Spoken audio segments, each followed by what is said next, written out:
So to follow up Megan's discussion, I'd like to introduce one of my own favorite collaborators and a collaborator of Mr. LaRouche's for over 4 decades, Phil Rubinstein. All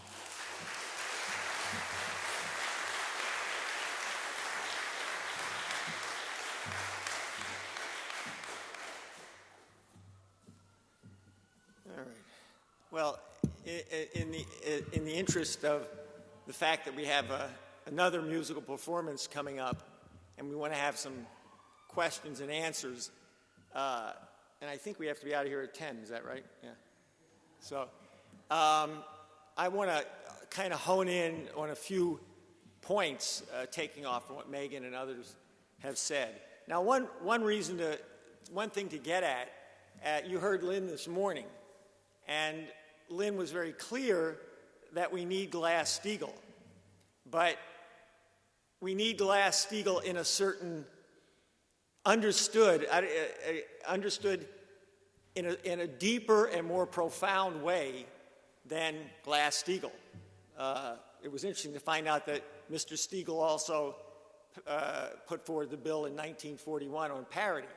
But Carter Glass was well known as a certain friend of the bankers. Steagall was, I think, more of a Roosevelt Democrat. So GlassSteagall only tells you a little bit. And Lynn has made the point, and he said this again either this morning or last night. He said the GlassSteagall challenge.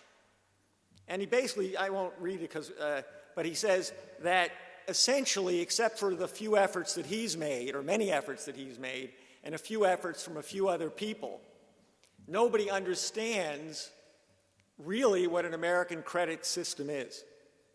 And that GlassSteagall fundamentally doesn't work, doesn't do what we want it to do, unless we have the deeper understanding of what it means. And he says at one point, why all USA patriots should hate all monetarist systems, especially our own. And he talks about the disaster of the continued belief in a monetarist system. Now, some of these things I would like to try to sharpen as much as I can under the circumstances, with my limitations and whatever. But I like to sharpen this because I think sometimes it takes a while for the idea to sink in. I really, in some ways, sad to say, I don't think until somebody squeaks a little bit, you're not sure that you've really hit the idea. Because, look, first of all, what is the starting point of GlassSteagall as Lynn's talking about it? You get rid of all of the monetarist beliefs in the system. You don't just separate the commercial banking from investment banking. You're defining something entirely differently. You're basically saying speculative investment is rot. It's no good. Basically, what is a speculative dollar? It's a license to suck the blood out of something. Ultimately, it's a license to suck the blood out of some human being by worsening their conditions, by looting their circumstances, or just killing them, or certainly making their life worse. So, there's a lot of details that you've heard during the course of the day. I can give you an irony. As Helga said, she spoke to somebody who said that no one should live past 66. I'm 66 years old. So I take a personal offense at this or something. I don't know. Look, what is the essence of fascism? It's not what most people think it is. Most people do have either a propagandistic or a sort of Hollywood or sometimes a slightly romantic view that somehow these were the bad guys and they were dressed in these jackboots and they had this wacko running the operation and maybe there was a clown in Italy and so on and so forth. The truth is, for example, properly understood, the American slavery system was a fascist system. When we talk about reducing health care in Greece or in Spain to the effect that we know they're going to die sooner than they should have, that's fascism. Basically, fascism is the underpayment of society in its ability to reproduce the same population or a greater population at an improved standard of living. Because that's the only way the human species survives. And if you understand that, then you realize that these green beliefs, people ask, well, how did you get this large population to endorse fascism? Well, how did we get the American population, or California, I mean, please. The only place that has more tree huggers per square yard than California is Seattle, and we have a group up there. In fact, the people who don't think that California is green enough moved to Seattle.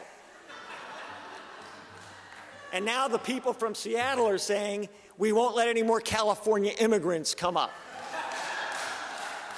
Because they're not green enough.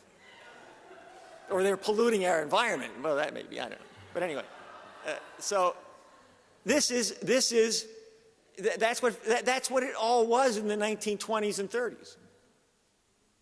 They had slave labor camps next to steel plants, next to chemical plants. And that was true all during the 30s and even earlier in some cases. Of course, not that many people know what the word concentration camp is not the property of World War II. The word concentration camps comes from South Africa, where the Boers were held in concentration camps in slave labor at the end of the 19th century, and you had the Boer War. Against what? Against British rot. Against British East Indies Company, effectively, imperialism. And that's fascism. That's what Obama's preaching. And of course, this is why we end up with thermonuclear war. Because as happened in the 20s and 30s, fascism was promoted by the financial oligarchy, by the British Empire. Most of Europe ended up brown. Most of France capitulated, the Vichy regime. Italy was fascist. Romania was fascist. Austria accepted fascism. Because this, in fact, exactly what happened. We reached the point of total collapse. And there was no leadership, in particular in Europe.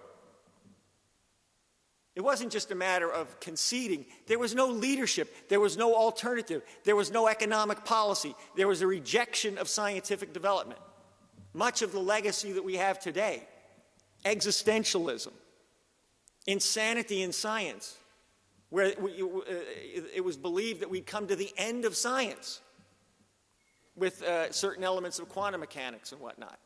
That was it. Science was finished. It reminds me of this guy Fukuyama in 1989, in 1990-91, when the wall fell and the Soviet Union fell, and Fukuyama said this is the end of history. Because now the free market theory has won, and all the rest of history will just be working out of the free markets. And too many Americans bought this. We're one superpower, the market theory drives everything, and it is the case that at that point, Lynn and Helga said, the Western system is going to go through a greater collapse than the Soviet Union did, that the Soviet, the Warsaw Pact. And that's what we're living through. Now, what happened in the 1930s in shorthand was that you had Roosevelt. Now, this is a good example of something, however. Roosevelt, despite what everybody, or almost everybody in this country thinks, and probably most of the people in this room think this, Roosevelt was a clever politician. He was an optimist. His cigarette was always tilted upward. He had a smile on his face. He gave these fatherly chats on Sunday night, and he won people over to his confidence, and he muddled through otherwise. And somehow, we ended up out of it, and the war built up our power, and so on and so forth. None of this is accurate. And I think it goes to the point that Lynn is making at a more profound level than Roosevelt. But the fact is that Roosevelt intended from the very beginning to implement the New Deal, which he had already done in part in New York as a governor of the state of New York. One of the interesting things to do is to look up his record. And you'll find most of what he did as the president, he had already done in a limited way in the state of New York. Pension funds, banking security, and so on and so forth. You know, it's an interesting thing about environmentalism, too. You got to keep in mind that Roosevelt, who considered himself a tree farmer, you know, he would always, whenever anybody asked him what he did, he said, I'm a tree farmer. Anyway, under the CCC, we planted in this country 3 billion trees. Now, I tell you, that's better than any green person ever did in their entire life, even by multiples. So when Roosevelt came in, he intended to change the entire system. As he said, and it's often mocked, he said, we're going to chase the money changers out of the temple. We remember the last person that did that. He also was attacked. Okay? Roosevelt said we're going to get rid of speculation. He said it over and over again. And he said we're going to give people the ability to lead productive lives.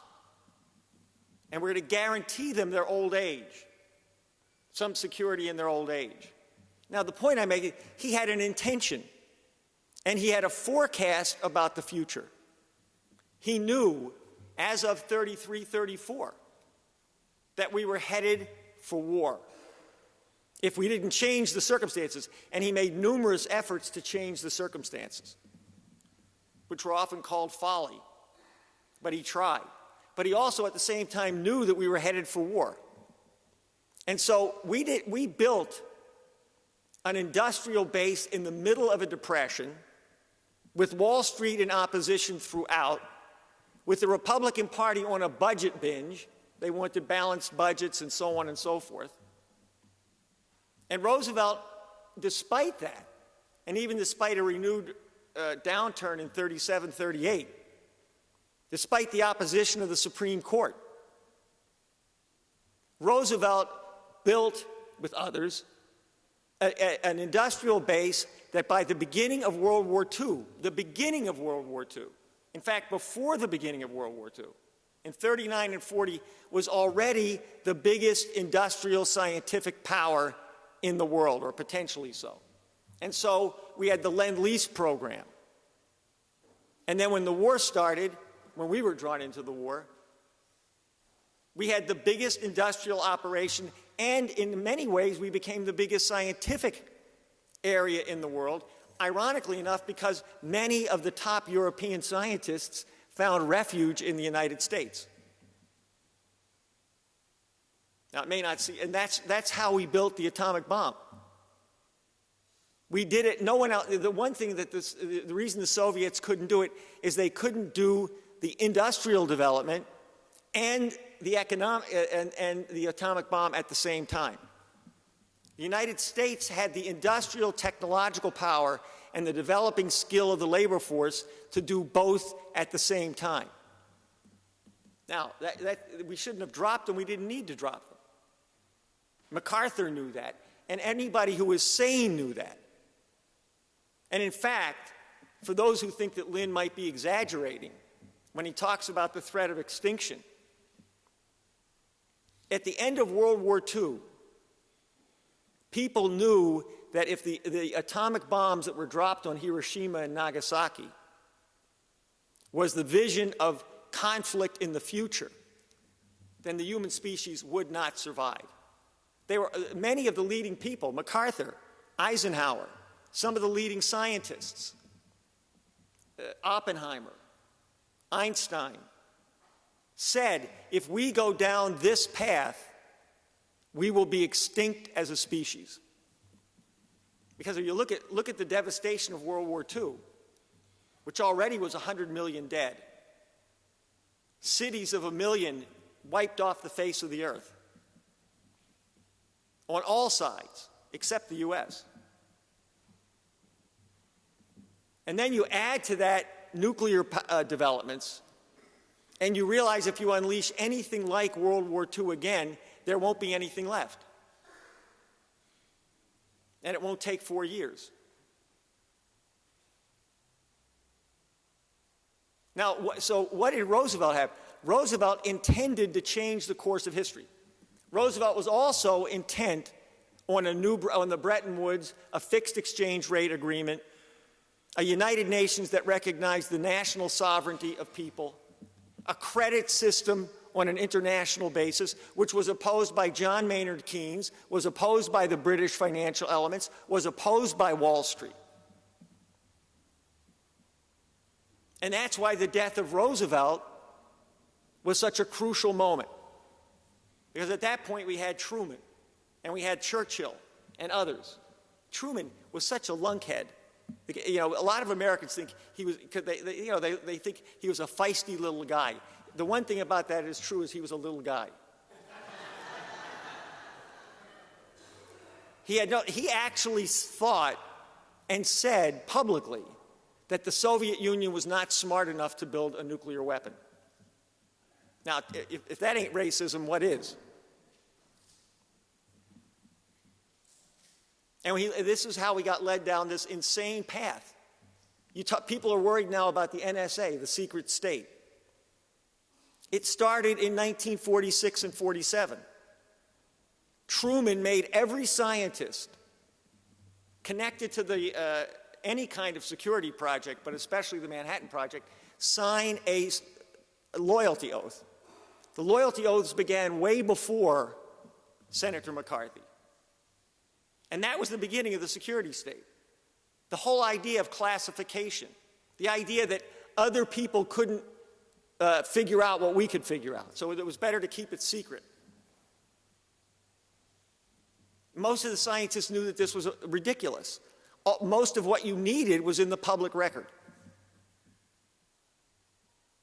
So a lot of the beliefs of the post-World War II period were insane.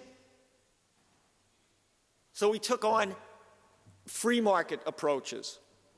And we became a monetarist culture increasingly from 71 on, as Lynn identified it. We had, what is the floating exchange rate system? It's a casino. It's implicitly, to begin with, a gambling system. What are you gambling on? The value of money. You have to, when you make a trade, you have to bet that the currency that you're paid in is going to be the value that you expect. And you open up for people to play games, speculation, derivatives. They don't mean anything. Monetarism is a form of clinical schizophrenia. The belief in the power of money is literally a religious belief in the sense of an objectified reality that doesn't exist. Money doesn't exist. As Harley wrote, derivatives don't really exist. They have a monetary value, but there's nothing that they represent. Money has a role in a division of labor and so forth, but it's subsumed, it's run by the decisions of society as to what are the real values. Now think of a society that's insane enough to believe that the growth in the value of a stock, because people have made certain bets over a few hours, and then you're able to cash in that bet for more money. Now let's say the stock is in a machine tool company. How many machine tools do you think were built in the 5 minutes that you were making the trade? How much advance in production? What scientific innovation? What increase in productivity? Zero. And in fact, in a speculative system, in a monetarist system, and I think it's better to say monetarist, in a monetarist system, the faster you turn it over, the more monetary value you pour on, the more value there is. And nothing has been done. So that the value comes from underpaying society, from looting certain aspects, food production, etc. And a lot of this is done by the free market system because it's cheaper to import cheap labor from 5,000 miles away. By the way, this is a point that Lincoln made very clear that anybody knows. That unless you underpay the labor, the mere cost of transportation makes the import more expensive. And indeed, that's why transportation systems are so critical. So what did Roosevelt do to begin with? And this was all conscious. And in one sense, I'll say it's the same thinking that goes into a composition. This is why classical art, politics, and science are the same thing. It's not even really making the two one. The problem is we've separated the one into two that really don't exist each by themselves. You can't have scientists who are simply deducing from existing laws and existing equations some result that is already there. It's effectively tautologous. You're simply unfolding the information. Any great scientist adds something that changes the nature of the information across the board. When Einstein introduced relativity theory, that changed our entire conception of space-time. When Kepler introduced his version of the harmonies, that changed our entire view of the solar system. And Lynn is saying this is where we have to go. We have to understand the inner solar system at a level of depth improved upon that Kepler approached the entire solar system with. And we have to think of now what do we do with GlassSteagall? Roosevelt introduced the Reconstruction Finance Corporation. He introduced a credit system. He took the Fed and put it aside. He basically neutered the Fed for a period of time. And the funds were coming as credit, almost purely generated. People would call it fiat money. But what was it generated against? The investment in reopening U.S. industry, in putting people back to work, and in scientific development, in retaining the skills of certain people. That's why the so-called ditch digging. He wanted to keep people employed with some level of skill, some level of purpose, so that they can be reintroduced into real production.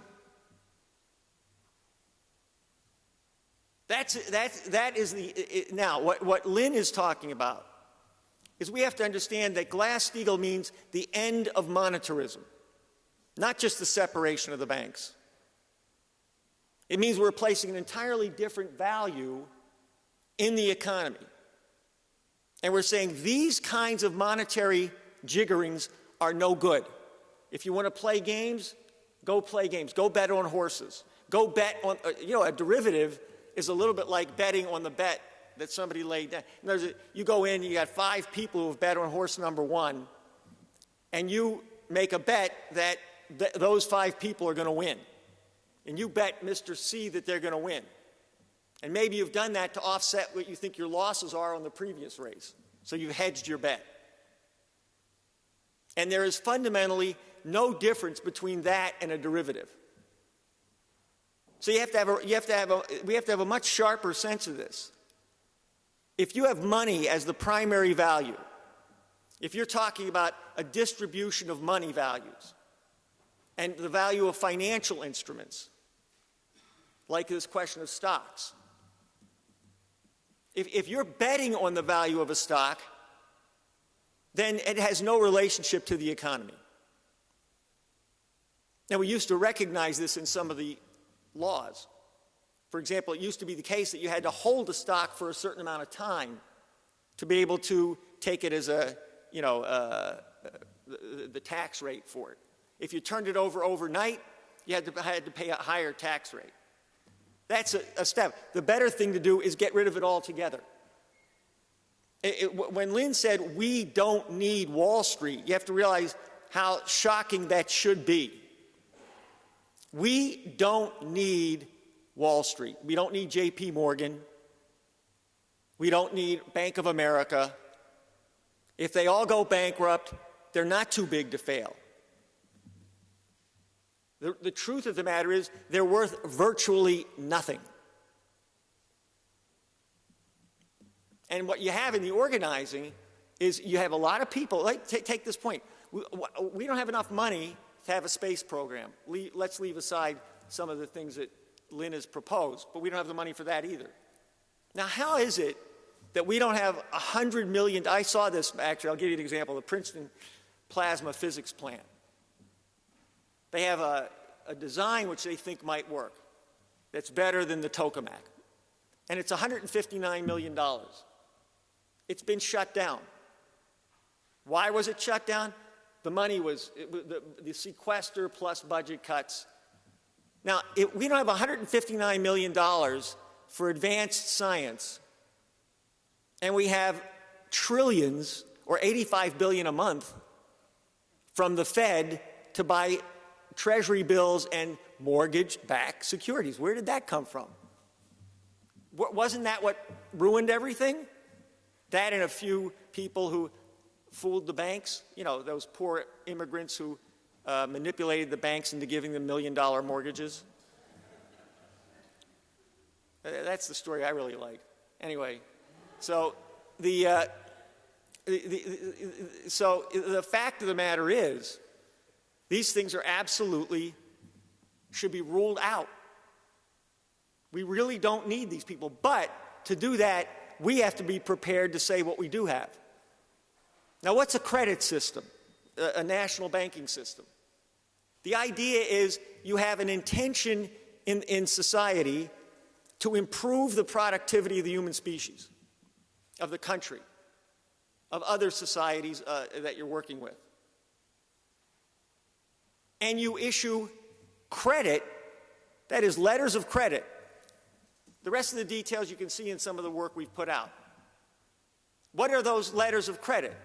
They say that the future over 3, 5, 7 years, different economic cycles, farming, infrastructure, and so forth, scientific research.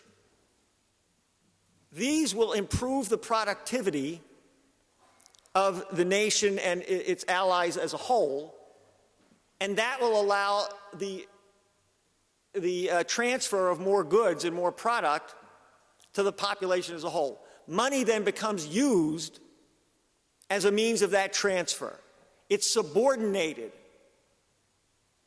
to the issuance of credit and the use of the national bank as the central clearinghouse for that. Then we need the kinds of projects like NWAPA with not 26 gigawatts of hydropower, but 26 gigawatts of nuclear power. And then we can use the hydropower for other things. Interestingly enough, it takes about 26 gigawatts to gear up the Livermore inertial confinement, inertial plasma, I forget what the word is, an ignition program. In other words, if you use lasers to get fusion, to start it up, you need that much. And we've got it under NWAPA. Now, I don't know what fusion program is going to work, but we need fusion power. We need to have that as a horizon. Then we can use our oil at whatever rate we want to use it. If we know that we've got thermonuclear fusion on the horizon, then we have no problem with energy resources. Now, what does this mean? I'll come to the conclusion a little bit quicker because we want to get it. What does this mean? Well, what is value in an economy? How does the human species exist? Look, again, I want to try to make, we are different than animals. And I don't just mean we talk and we have a few ideas, but otherwise we're animals. We have pleasures. We have wild fantasies, forget imagination. We lust after certain things. We love to eat. We go through our bodily functions and we pass this mortal coil. No, I mean something entirely different.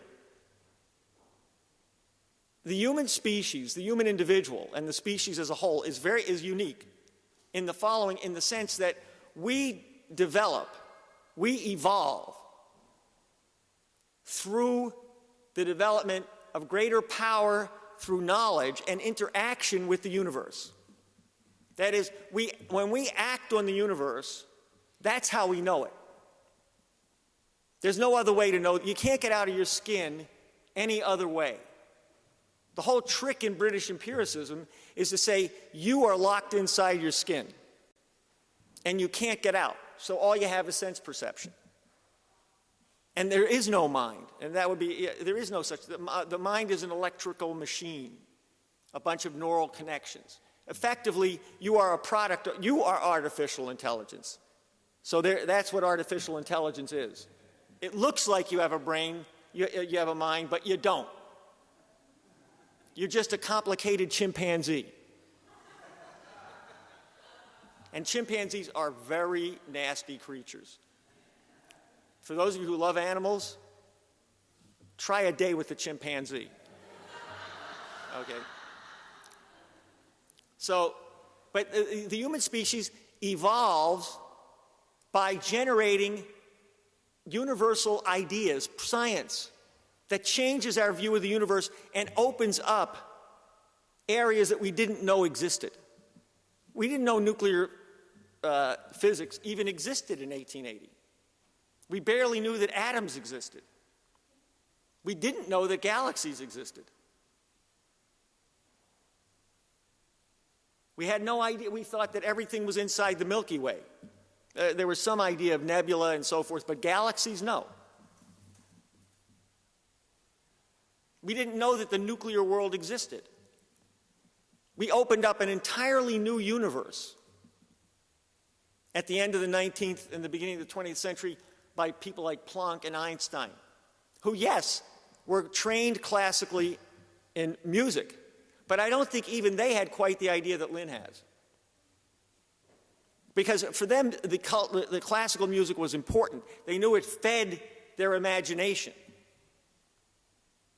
that it fed their scientific creativity.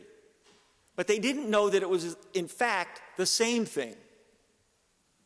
The ability to venture into the future, into the edge of what we know, and recognize that what we seem to know is not enough.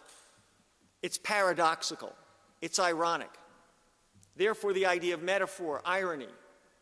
Lynn has other discussions that people should just look at on the role of chorus and drama being the same principle. This is what reality is. What is it then that is value? The only thing that's value is creativity. The only thing that makes us human is creativity, is the effort to add to human development to the best of our ability, or incorporate these things. Be able to teach other people. You know, it's the old saying, those that can't teach. Well, you know, if you really, don't think you've done anything creative, learn what somebody else's creativity is and communicate that to other people, and it might spark your own creativity. Take a child, and the possibility that child will grow up to add to the store of human knowledge, venture into expanding human knowledge. We've been given a gift.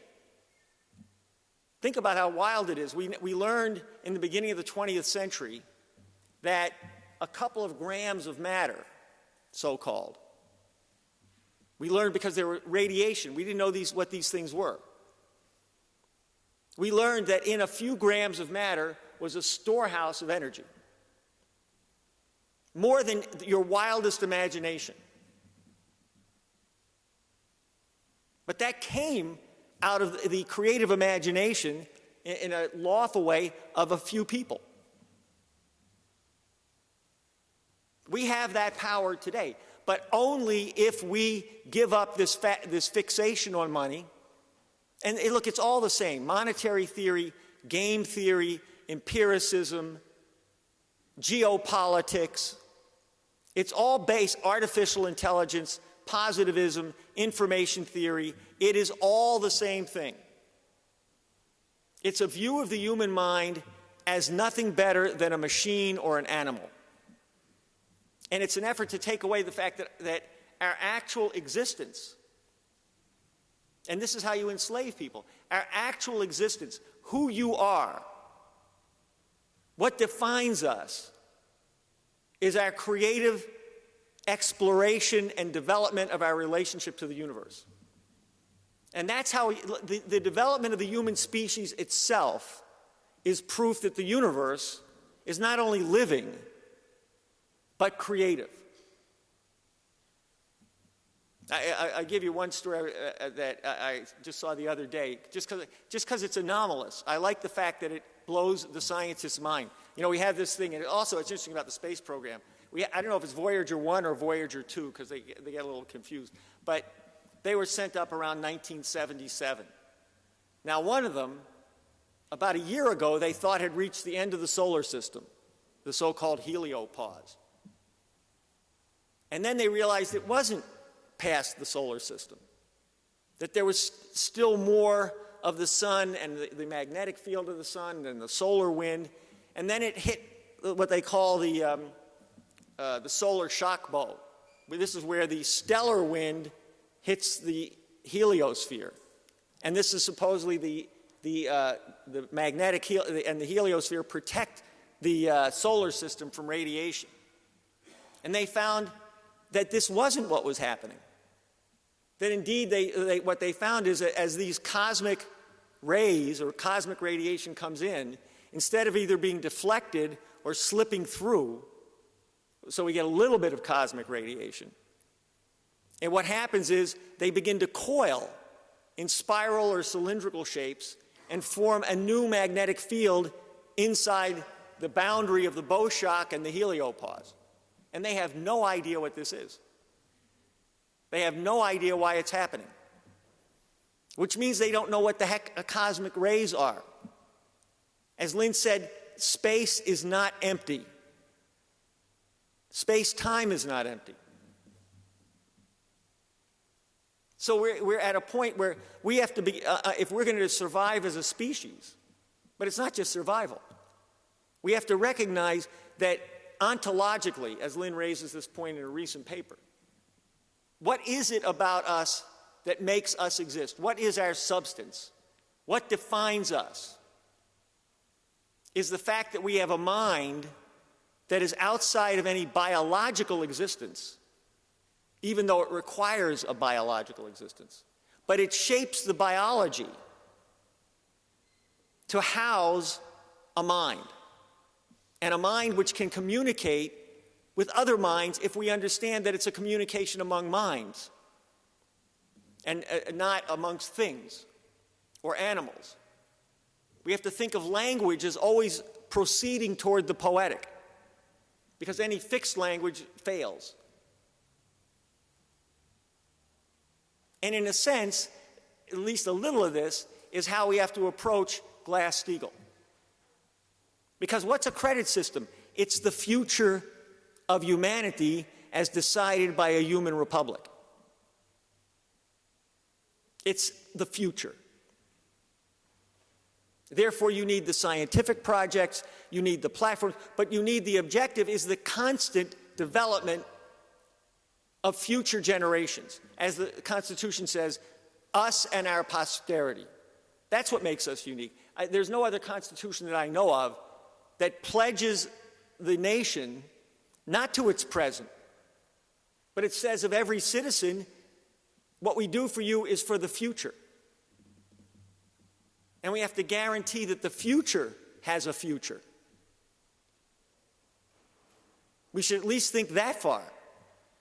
That we're not just saying we'll be here in 2100, but when we get to 2100, we will have done the things necessary to give the people in 2100 the opportunity to live a century ahead.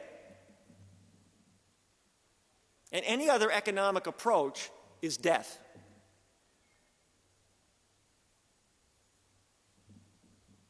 Human beings have free will, as in the music. you create a composition. You attempt to perform a composition. And you're living in a different time. Because your time is the future of the piece that you're playing. It's the future in the mind of the composer. And so you're in a different order of time, even though you experience it as linear time. That's the problem with life. You experience it linearly if you reduce yourself to sense perception. If you rise above the sense perception to the level of what the mind is able to compose, then you're not living in quite the same time. And then you realize that we are a species that develops itself so that we never need to go extinct. It's never a necessity. Animals, you can say, it's time for them to go. They can't adjust. They don't make it. They can't adapt. They can't think it through. Human beings never have to fail. If we fail, it's because we didn't live up to being human beings. So I'll leave it at that because I think I'm going too long anyway. All right.